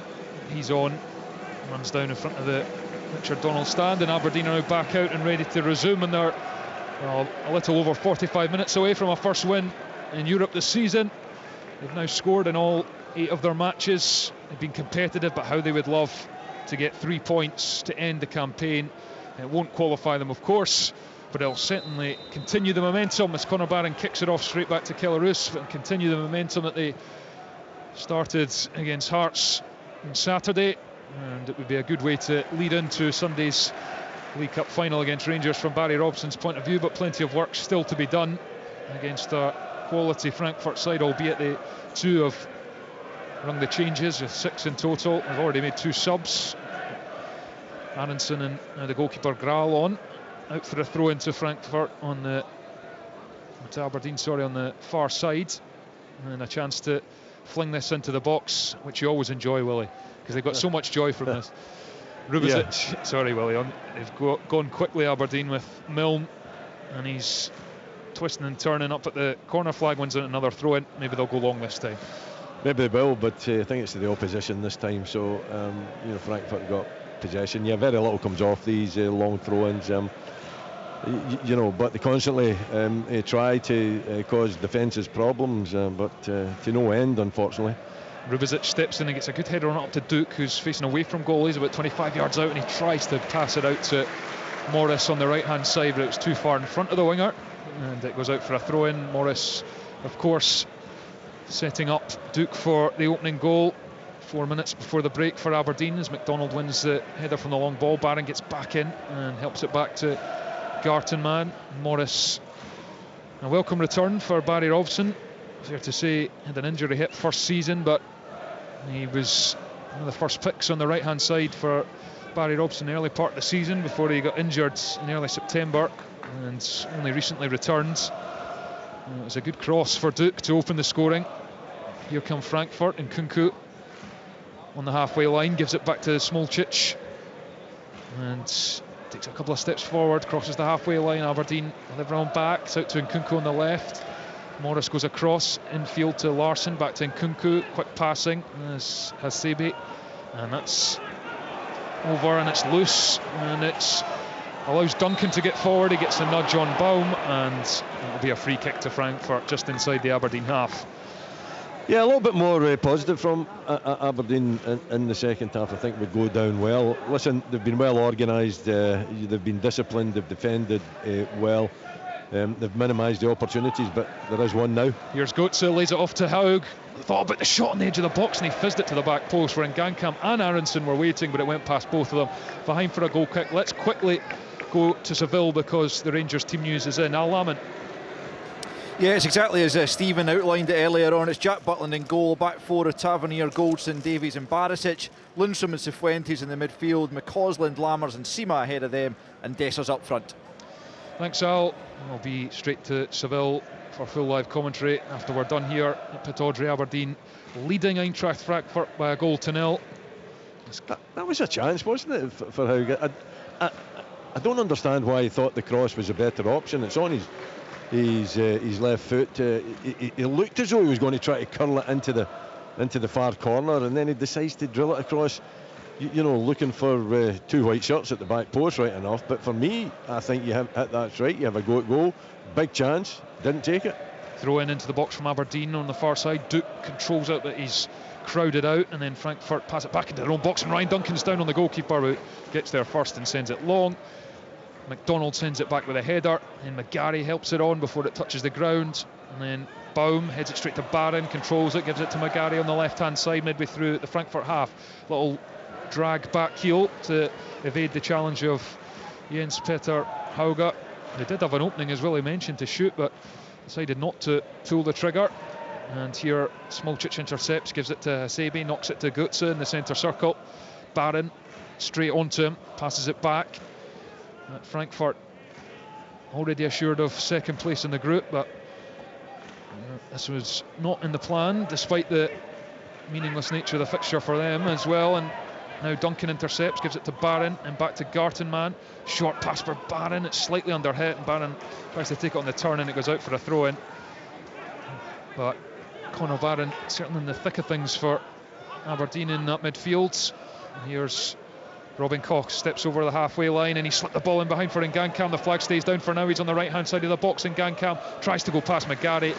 McGarry makes a tackle, and it's a corner. Aberdeen 1, Frankfurt 0. Yeah, and behind again down the left hand side, Ngankam. you know, I think the way he addresses the ball there, I don't think he's positive enough. McGarry gets back. It's quite easy for him to defend that situation. It should have been much more difficult. And Jens Petter Hauge is going to take this corner kick with the right foot. Hangs it high, up towards the back post, and then Kunku strikes it, but was ambitious. It's deflected off his own player. Polvara doesn't win the header, it's bouncing about. Robin Koch gets a strike in, but he was leaning back. It was an awkward height, and he slashes it into the Merkland stands. Yeah, certainly a centre-back's effort there, wasn't it, from Koch? As it came down the left foot, he's had a big swipe at it. There's plenty of bodies in front of him as well, and he balloons it way over the bar. Yeah, I think he'd prefer that on the head as he did over in Frankfurt. Guided header. PAOK have now taken the leads against HJK Helsinki in Thessaloniki, which I suppose is good news for Aberdeen, although they're winning at the moment. They don't need it. And then Polvara's header in behind, which Duke chases, but Jens Graal, the substitute goalkeeper, on at half-time for Frankfurt, collects. And Aberdeen, how they would love to end with a victory in third place. Helsinki did lead in that match, but PAOK have turned things around. Gives it to Hasebe, Japanese midfielder, then back to Smolcic. Frankfurt coming forward, and Kunko on the left touchline tries to play it in field, but it's sloppy, and Polvara reads it, and then he's chipped it forward looking for Duke. Smolcic gets in there, Morris wins the tackle, it breaks for Duke. He's up towards the right corner of the box, gives it to Morris, who's going to put the cross into the back post, and Ryan Duncan was waiting there, but it didn't break for him, and it's put behind for a corner kick. But what a chance for Aberdeen. It's a brilliant move from them, isn't it? You know, sharp, decisive, you know, down that right hand side, and when the cross comes in, Duncan is just waiting for it. It's good defending though. I'm not too sure who the defender was, can't really see the number from up here, but he's dealt with it extremely well, because if he could easily put that into his own goal, or if he didn't take the responsibility. And the corner comes in, and there's an Aberdeen head on it, but it skims wide. Chance. It was Jack Milne who got something on that one, and just wide of the post. He should have probably done better. I think the young wing back there, you know, he's well above the Frankfurt defenders. It kind of slides off his forehead there, and doesn't really test the goalkeeper. Yeah, well, that's what Aberdeen, when they've been at their best in this Conference League campaign, that's what they've shown, is when they have turned the ball over from their defending, just being decisive, passes to feet and getting crosses into the box, and almost paid off. And here's Baum for Frankfurt, heavy touch, tackle goes in from Gartman, caught late, the referee plays advantage. Barron's trying to dribble it out, he's got no way forward and gives it back to James McGarry, who's going to knock it out. Gartman was about to get to his feet, and then when McGarry put it out, he went back down, and Stefan Gartman with it headband on after he took a sore one. He was bleeding at the weekend against Hearts. Yep. Strapped up, and he's limping now. I don't think Dino Toppmüller, the Frankfurt boss, was too happy that was put out, but his team gives it back. Yeah, but you know, if this game continues the way it's going, and you know, Frankfurt don't look that threatening, to be perfectly honest, Aberdeen are well organised and disciplined. If they can get that victory, it's, you know, that momentum that you're talking about, a very good second half against Hearts, you know, a well organised, disciplined game against Frankfurt here, and if they can get, you know, 2 victories out of these games, then that must you know, give them huge confidence going into the big game in the weekend against Rangers in the cup final. And it continues the theme of being competitive, but they missed the challenge in midfield, and now Frankfurt on the front foot. It's played forward for Paxton Aronson, he's racing back, McDonald's getting back, Aronson, Dixon on the right foot, weak shot which Roos saves. It was low, good save by the goalkeeper, but Aronson will rue that effort. It was rather tame in the end. Good run though, and here's Jens Petter Hauge on the right hand corner of the box, couple of step overs, nudges it to Mario Götze on the right hand side of the box. The World Cup winner for Germany, Hasebe, tries to return it to Götze, but it's read by Gartenmann, slides in and clears. Good defending from Aberdeen. I think eventually, but they get caught a little bit there on the break, didn't they? Committing too many men forward, and Aronson getting the opportunity. You know, he's just kind of stabbed at the shot. I think Roos has done well. He's come out, he's made himself big. You know, and he saved it with his foot, but at the same time, I think Aronson should have done much better.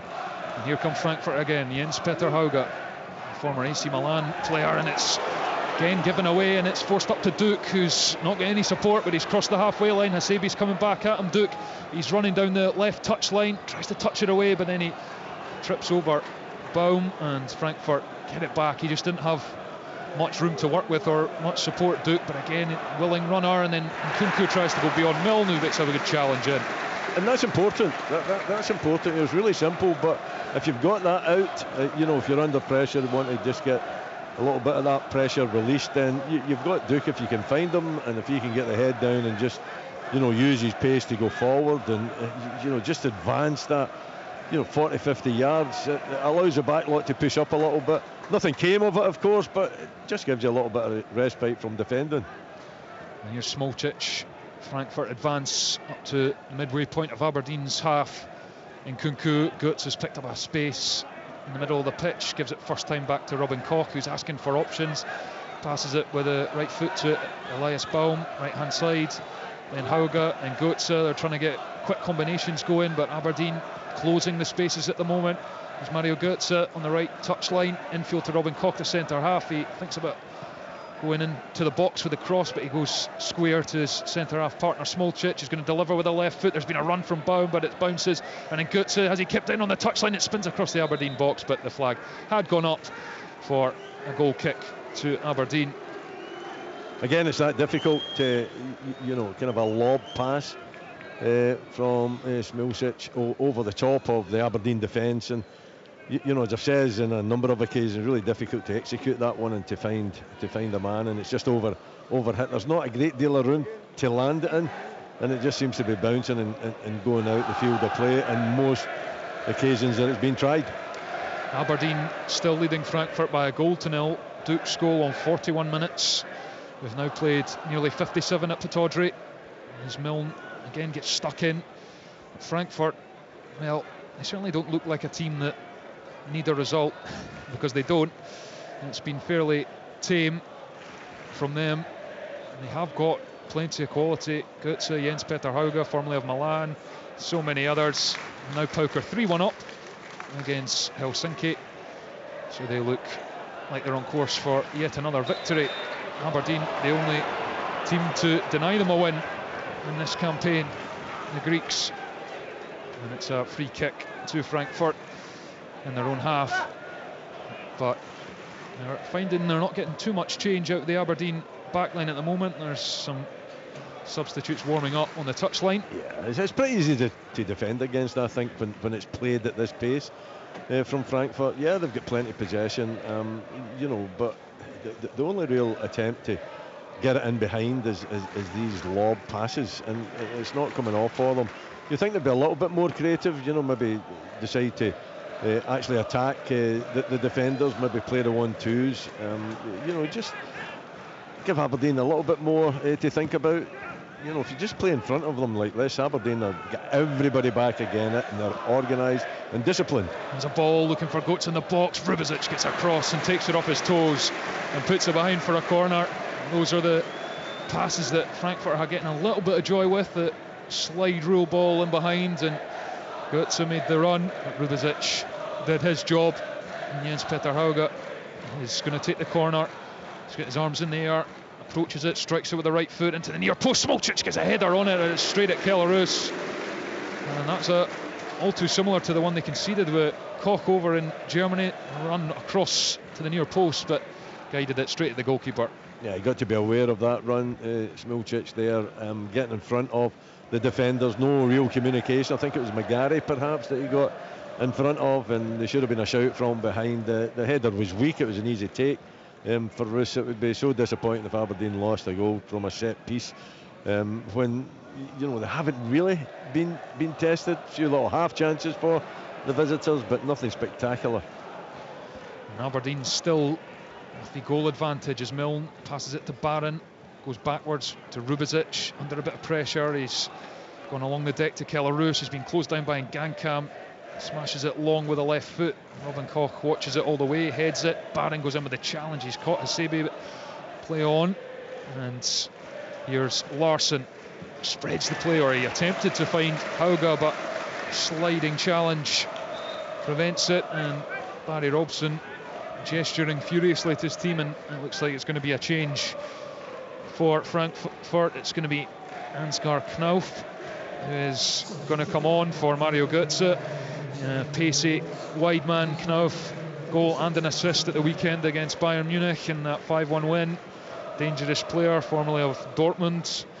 He played every minute of the knockout rounds when they went on to win the Europa League.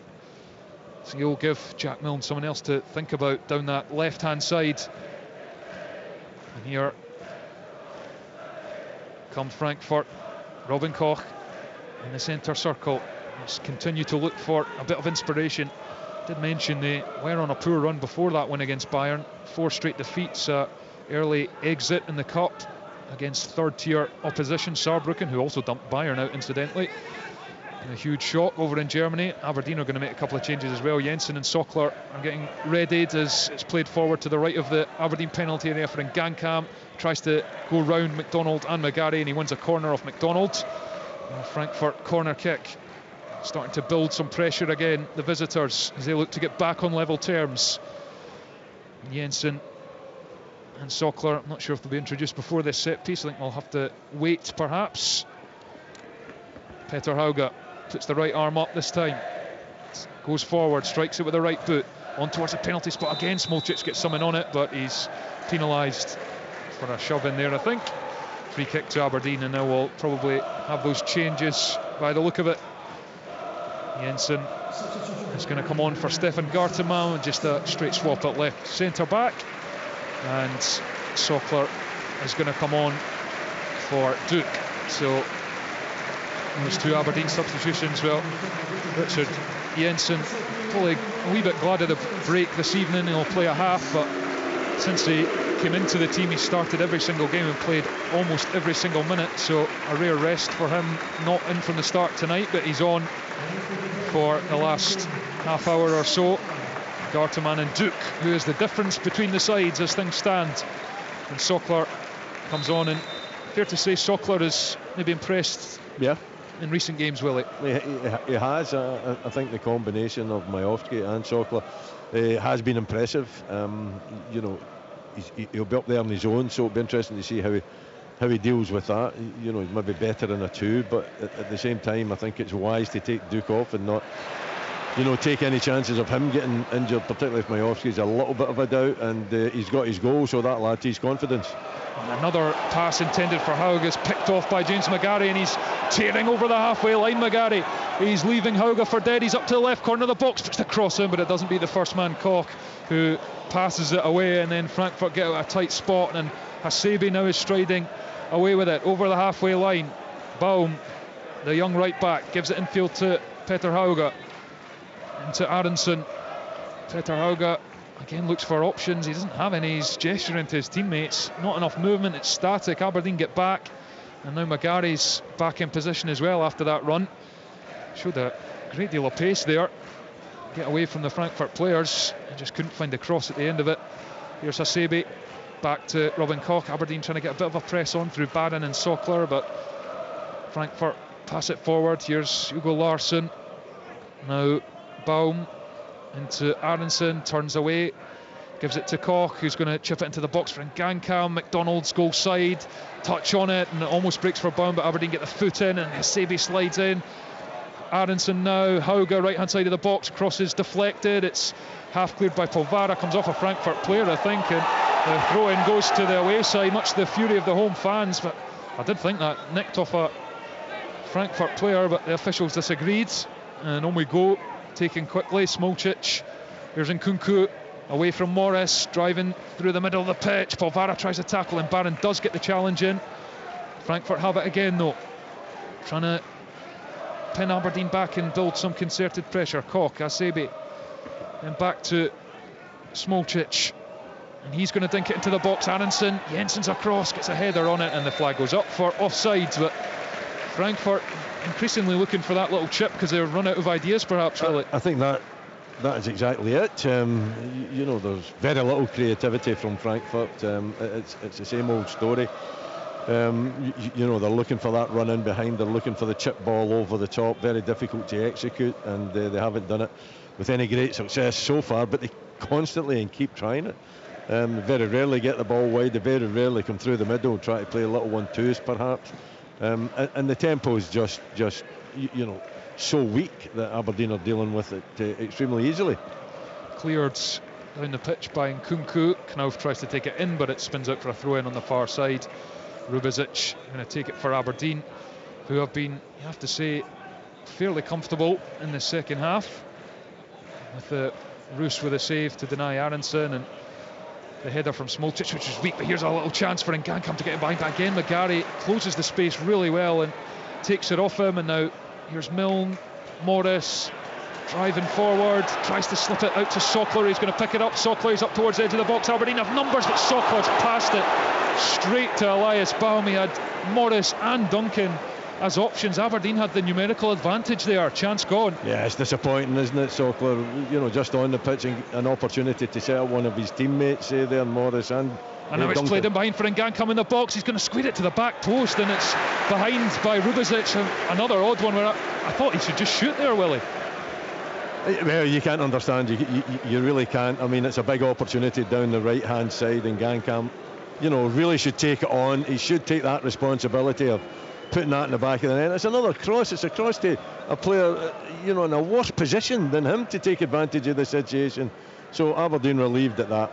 They go short with the corner. It's coming back to Nkunku's in spaces in the box. Going to take the shot on with the right foot. Blocked. It breaks on the edge of the 6-yard box and hooked away by Sockler, I think, in the end.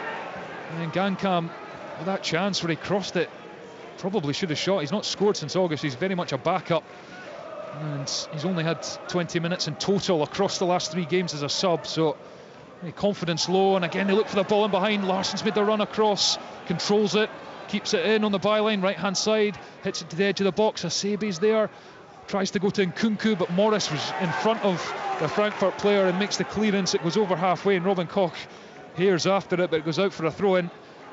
Quickly to the goalkeeper, Jens Graal. And Frankfurt, they've increased the tempo ever so slightly, but they're not prolific goal scorers, and they had lost their last 4 before that win at the weekend, and that win against Bayern they scored 5 goals, but they did it off an expected goals rating of just 1. And in other words, they were absolutely ruthless when they had their chances, and they've not had many tonight, but here they come. Frankfurt, Peter Hauge, right corner of the box. McGarry and Duncan block his path, goes back to Baum, then to Robin Koch, the centre half. Again he chips it into the box, and Jensen is there to smash it onto the roof of the main stand and out for a throw in, and it's frustrating for the visitors. I think by now the Aberdeen defence will know what the tactic is with that little kind of a chip lob pass, trying to get in behind them, and they're reading it much better than they did in the early part of the game, and it's not troubling Aberdeen. And Aronson, Hauge, Frankfurt trying to force Aberdeen back into their own box, trying to increase the tempo with some short passes, but then that's not a great one, which is in front of Koch. But Aronson gets across, gives it back to centre half, and then Koch again floats one into the box, but it's desperately poor, straight to Kelle Roos. And Aberdeen are going to make another couple of changes. It looks like Jamie McGrath and Nicky Devlin are going to come on for Aberdeen and bring some fresh legs. And it's the same we said over in Helsinki, Willie, when you can bring on what you would consider your main guys off the bench, that's a big boost.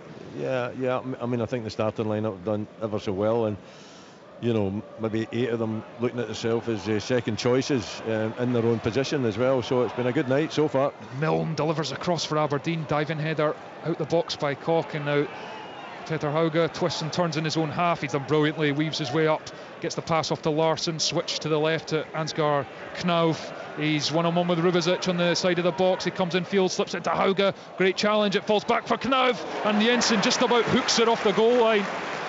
Brilliant defending as Frankfurt threatened down the left through Knauf, and they've still got the ball. Smolcic out to Nkunku on the left.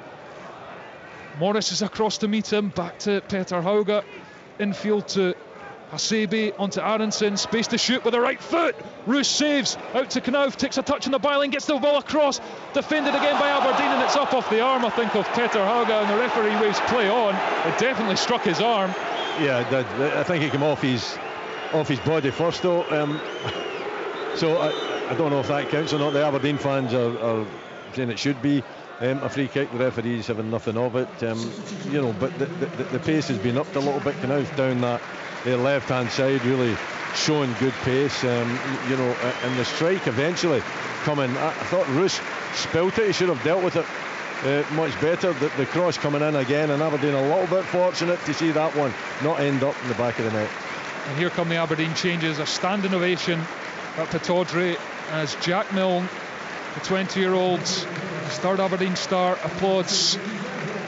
All four stands as he goes off. Nicky Devlin is going to come on to replace him, and Jamie McGrath is going to replace Shayden Morris, who played a crucial part in the goal for Duke that separates the sides. Brilliant cross on the edge of the 6-yard box, which Duke, who's already been substituted, tucked home on the slides. And McGrath, who, I don't know what you think, Willie, but he's definitely been one of the picks of Aberdeen's players this season. Yeah, absolutely. You know, he's a real goal threat, but a very good all-round player. Plenty skill, as we know that he's got, and he's performed. And I think that's the most important thing, is he's getting a run in the team and he's performing at a high level. Yeah, 5 goals this season. 17 was his best at St Mirren 2021. Be looking to get to that, although he was the penalty taker there and at Dundee United. Not so much here at Pittodrie. Here's Smolcic forward for Frankfurt. Again, the pass in behind is cut out by Rubitic, who's almost runs it out on the far side, and then he gives it to Devlin, who's under pressure, goes down and gets the free kick from the referee. A much needed free kick because he was under pressure from Knauf, but he was stripped, and Aberdeen will be able to ease the pressure. 71.5 minutes played here at Pittodrie, and it's Aberdeen 1, Eintracht Frankfurt 0. Yeah, and Rubic there, you know, he should just take the easy option and allow it to go out for the throw, and he's had the heavy touch, not controlled the ball properly, and then, you know, the back pass to Devlin, putting him under pressure. But Rubic has done well. You know, it's as good as I've seen him play in that wide right position. He looks particularly calm tonight as well. So, you know, that's good news for him. Certainly the little rest perhaps has done him the world of good. Yeah, and Frankfurt have got 2 substitutions ready to be made as well. Aberdeen put the pressure on them. McGrath is trying to force Nkunku into mistake, and he's claiming he's won the throw-in on the far side, but it's going to be a Frankfurt throw. Nkunku gets it back. It's forced forward. Knauf takes it back to goal. Aberdeen turn it over in the Frankfurt half. Here's Devlin. And it's come off a Frankfurt player, but it breaks back for Devlin. He's down the right and he's inside Smolcic into the box. It's Nicky Devlin. He's in the box, goes down. Referee waves play on. No penalty given. Fury all around Pittodrie, and Nicky Devlin thought he should have had a penalty from the foul, and potential foul by Smolcic, but the referee immediately waved play on. And then Ryan Duncan's pinched the ball, and the free kick's given against Ryan Duncan, and Barry Robson is straight in the 4th official's ear, and there's going to be a break in play. But Willie, what about that? Yeah, I'm watching a replay. I think he might have got the ball, the defender.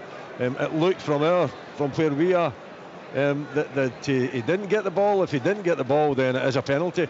I'm sure they'll check it, surely. If they haven't, have they not checked it?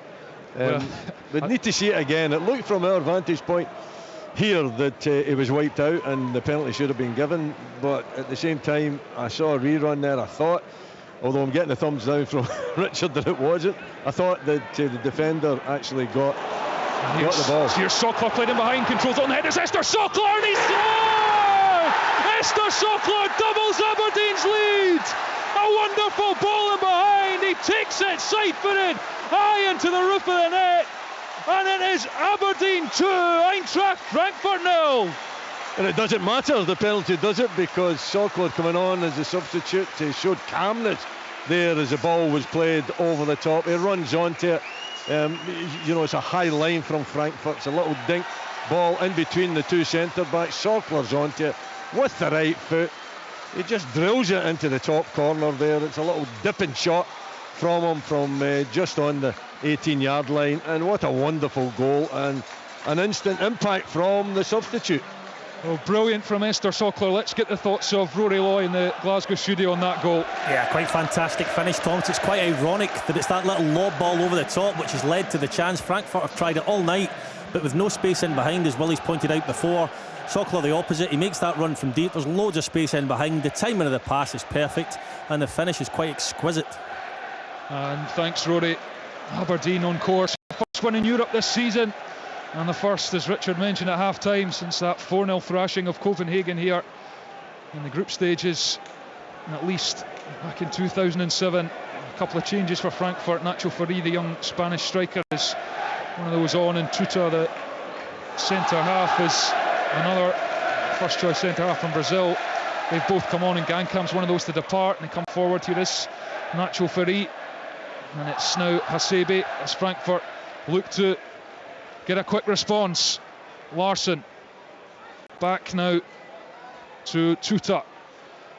Peter Hauge dribbles it back, it's forced back by Duncan, and Aberdeen just making sure Frankfurt don't have time and space when the ball gets forward into midfield. And well, it's a shame that it won't have any bearing on going through as it chips forward, and then that header from Rubicic, and he didn't notice that Jens Peter Hauge was on his shoulder and almost stole in there before it bounced into Kjell Roos's arms. He didn't. Hauge, I think it was taken by surprise as well when Rubicic decided to do the little header back to Roos in goal. I think it's come off his chest as he's ran in behind.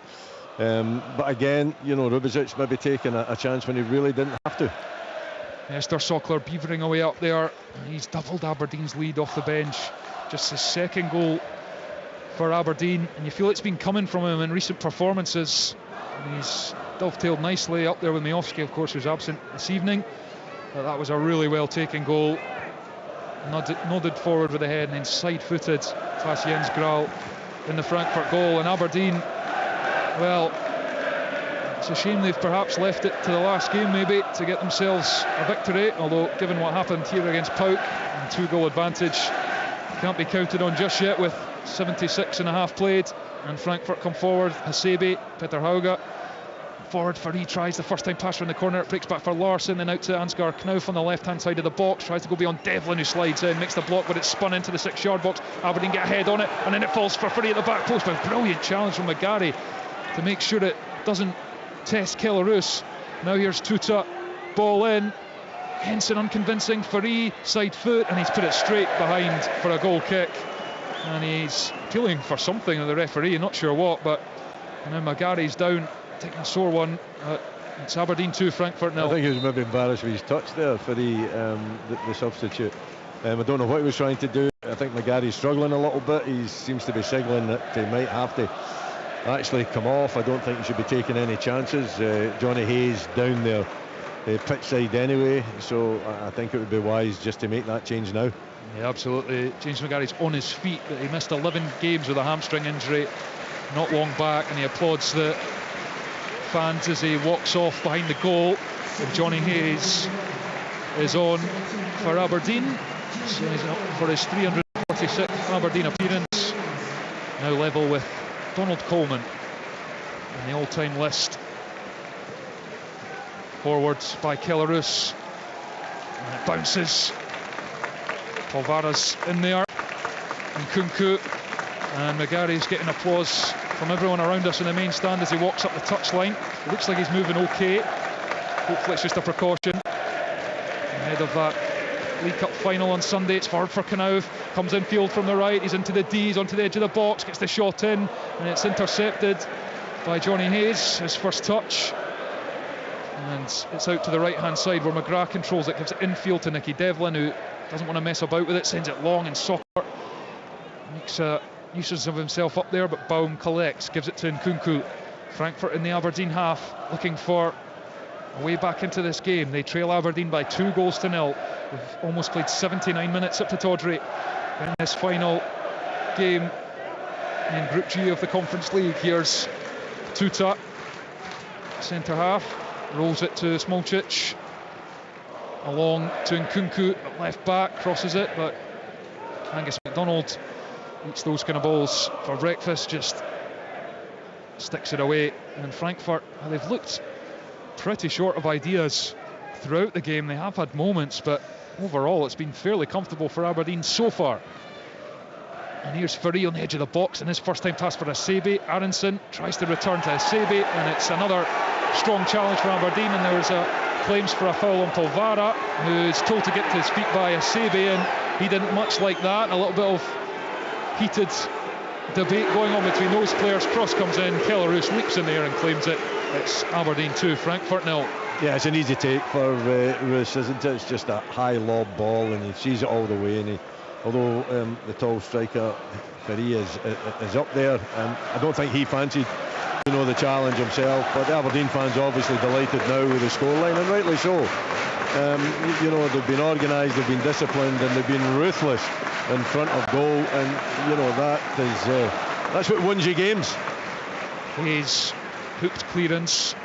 Frankfurt with it in the centre circle. Hasebe, the captain, stepping into the middle of the pitch, gives it to Baum on the right hand side. Aberdeen with a 2-goal advantage.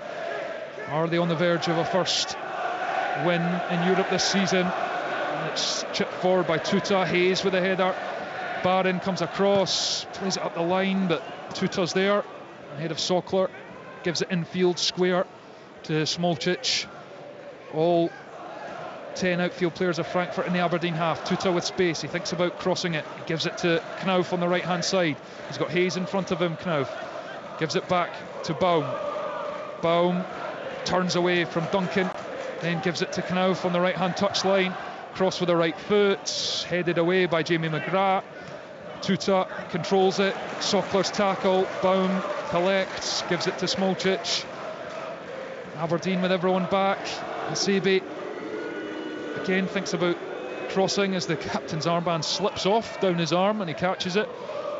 Here's Tuta, and he's going to cross it to the back post, and Larsson gets someone on it, and Ferry comes across, but Falvara gets there first, but he slices his clearance, and Nicky Devlin's done wonderfully to prevent that going out for a corner kick. He just scooped it away off the byline out for a throw, and Frankfurt go quickly on the far side.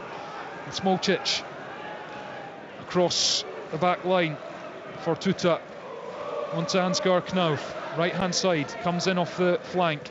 Hasebe first time, breaks for McDonald, passes it to Polvara, on to Duncan. Sokler's making the run in behind. Duncan's going to try and find it, but it's a bit of a sclaffed ball forwards, and it'll go all the way through to the Frankfurt goalkeeper. 2-0 Aberdeen. Yeah, I thought it was right. Ryan Duncan there with the left foot, and Sokler had made a really good run down the right hand side, inside right. Kind of a position, but it was crowded out. It was good marking, and as he threw that left foot at it, it was blocked. Frankfurt with the ball on the far side. Peter Hauga, Aberdeen leading. What a fillip it would be for Barry Robson and his team to take 2 consecutive wins into Sunday's cup final. But here's Hauga on the left of the box. He's been forced back by Rubizic, laid off by Nkunku, who crosses it into the 6-yard box, but Kelarus read it easily enough and flops on the ball. It's good hands, isn't it? He's flapped it one a little bit earlier and put it back out into a dangerous position, but there was no danger of that happening there. It was a low one, and Roos, he sees it all the way. There isn't an obstruction in front of him. He goes down, takes it extremely well. So, yeah, this is a big lift for Aberdeen, isn't it, going into the cup final, on the back of the 2 victories at home as well, and 2 very good performances. Here's McGrath. Lays it to Devlin, who's surging forward. He's going round Nkunku, but that's good strength from the Frankfurt defender. Can he prevent the corner? No, well, he does actually, and he forces it off Devlin and wins the goal kick. Terrific defending. Yeah, absolutely. And you think the pressure the manager was under, certainly from outside the club, going into the Hearts game, and then even at half time in that game with the boos ringing round the stadium, and then they come back in the second half, just turn things, and then despite making 8 changes, there are 2 goals to the good against Eintracht, who made 6 changes from their win at the weekend against Bayern. And they've been a bit toothless, but it's not done yet as Aronson surges into the box. Again, Aberdeen get back and get a clearance in. And Nkunku, edge of the area, floats it to the back post. Aronson gets a head on it, but he was facing away, and then there's a bit of a mix-up from Jensen and Roos. Actually, the flag goes up for offside, I think, against Aronson anyway, so it didn't matter. Aberdeen will just take this thing out this game. Yeah, they've dealt with everything that Frankfurt have thrown at them. Mind you, they haven't thrown a great deal at them. I think a disappointing performance from the visitors, but a very well organised, disciplined and ruthless performance from Aberdeen. The chances that they've created haven't been many, but when they have had that opportunity, they've taken 2 wonderfully well taken goals. Oh, and there's a bit of an error from Smolcic as he let that bounce over his head at the back, but McGrath couldn't get there, and then Sokler's putting pressure on him and just misses Sokler in the Frankfurt box. They get away with it. Tuta. He's going to get himself up the park, gives it to Baum, the right back, and again Jensen comes across, tackles it ahead of Farid, then steps on and wins it again, and then he's tried to chip it in behind for Sokler, but gets it all wrong. Just rushed it a bit, Richard Jensen. It was on though, wasn't it? You know, it was 1v1 there with Sokler and the defender, and if Jensen had been accurate with it, then you know that's another opportunity with Sokler running through on goal. It's floated towards the right-hand touchline. Devlin goes across and just shepherds it out. Yeah, Dino Topbowler looking at a frustrated man down on the touchline, hands in his pockets, turns away from the pitch, and I know he's made changes and it's a meaningless game, but and they are through, but then they lost both games to Pauk. One of the favourites for the whole tournament when the draw was made. Disappointing for them. Can they get a goal back and make it a nervy final 4 minutes plus stoppage time for Aberdeen? It bounces in the centre circle and Sokler gets a head onto it. Hayes is trying to get onto it, but it's well retrieved by Paxton Aronson, and he's going to move up towards the edge of the Aberdeen penalty area. Red jerseys in front of him, gives it to Knauf on the right hand side, dummies, goes back on the left foot, he's into the box, nudges it along, flick from Larsson on the edge, but it was to nobody and goes behind for an Aberdeen goal kick. Aberdeen 2, Eintracht Frankfurt 0. Yeah, again, no way past Aberdeen. You know, very disciplined, good shape to them as well. There's not many gaps. There hasn't been many gaps in the second half, maybe 2 or 3 in the first, but it's been really shored up in the second. And you know, Frankfurt coming here, you know, haven't been able to open Aberdeen up at all. I don't think they've played the game quick enough. I don't think it's been sharp enough when they've had the opportunity in the final third, and Aberdeen's been really comfortable. It's been a very, very good performance from them, and of course the 2 goals will give them great confidence for the weekend. And now it's in field from Knauf, midway through the Aberdeen half, right-footed past in Kunku along the grass as Frankfurt threaten again. Here's Peter Hauge on the far side, and it's lofted in by Smolcic. Hayes heads it into the D, and then Barron leathers it long. And I'll tell you what will also build confidence from Aberdeen if they can keep a clean sheet, because they've only kept 4 in 25 games this season. It's not been a strong point, keeping the back door shut, and if they can do that here against good opposition, how that would boost them ahead of Hampden as well, as Polvara moves it long to Sokler, but it's too far in front and goes out for a throw-in on the far side. Yeah, they're enjoying defending, aren't they? You know, particularly the back 3, whatever the makeup is, whether you know Jensen coming on playing in a more natural left-sided position, they look really comfortable and happy, and you know, confident in their defensive duties. Hayes mistimed that one on Knauf, but it goes for Baumann, and Jensen all the time in the world to control it at the near post, takes a touch and clears it long. And you have to say there was concern, justifiable concern, about Rubezic as well, playing out on the right hand side of the ice, but he's performed well tonight. He has, yeah, excellent. You know, he seems a calmer person tonight than we've seen him in a number of occasions. He's dealt with you know, anything that's came at him particularly well. There's 1 or 2 little hiccups, but nothing much, nothing to, you know, dent his confidence, and you just wonder if he'll get the nod again for the cup final after an impressive performance tonight. Jensen intercepts. Pauk now 4-1 up against HJK Helsinki, the group winners coasting to victory over at the Tumba Stadium, where Aberdeen are going to be the only side to have got something off Pauk in this section. Impressive. Here's Hasebe, switches it to Knauf in the box, takes the touch, gets it back. No, he almost got it back, but Connor Barron was in there. Brilliant defensive work, slid in, knocks it behind for the corner kick. Yeah, you know, it was a great touch, and you know exactly what he's trying, just to get the little 1-2, get it back to him. But Connor Barron, you know, taking that responsibility, back there defending, good tackle. Jens Peter Hauge going to take yet another corner, and Frankfurt fashion a chance. 89 minutes on the clock. Aberdeen 2-0 up as Smolcic almost meets it at the near post. It breaks for Barron, clears it, going to blocked. Peter Hauge chips it back in, and it's still with Frankfurt in the penalty area behind Smolcic. Back to Baum, back to Peter Hauge's cross, smashes off Jensen, breaks from McGrath on the edge of the box, and he's hacked down to the deck by Paxton Aronson, who is going to be booked. And that's the first booking of this evening, and I talked up the referee and his relentless cards, yes. And we've had the first on 89.5 minutes. He's been very good actually, hasn't he, the referee? I think he's handled the game extremely well, and You know, Thomas, don't you, that you know, as soon as you mention the fact that he loves brandishing yellow and red cards, it ain't going to happen. Yeah. It's not been that type of game, has it? No, it hasn't. It's really. been fairly low key. A wee bit of needle there at the end with McGrath caught down, but it's not been a feisty game by any means. 3 added minutes at Pittodrie. Aberdeen with a 2-goal advantage against Eintracht Frankfurt. Now just a couple of minutes away from their first European win of the season, and their first in the group stage since they were last in it in the UEFA Cup in 2007. And Frankfurt have just the 3 minutes to find 2 goals.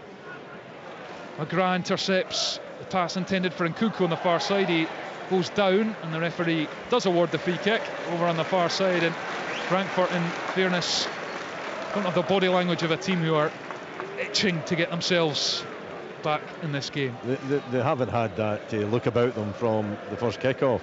It's been played at a really timid pace by them, and I mean, basically lacking any creativity in the final third. You know, it's been pretty easy to read what they were trying to do, and once Aberdeen realised it was just a one-trick pony, then they've dealt with it extremely well.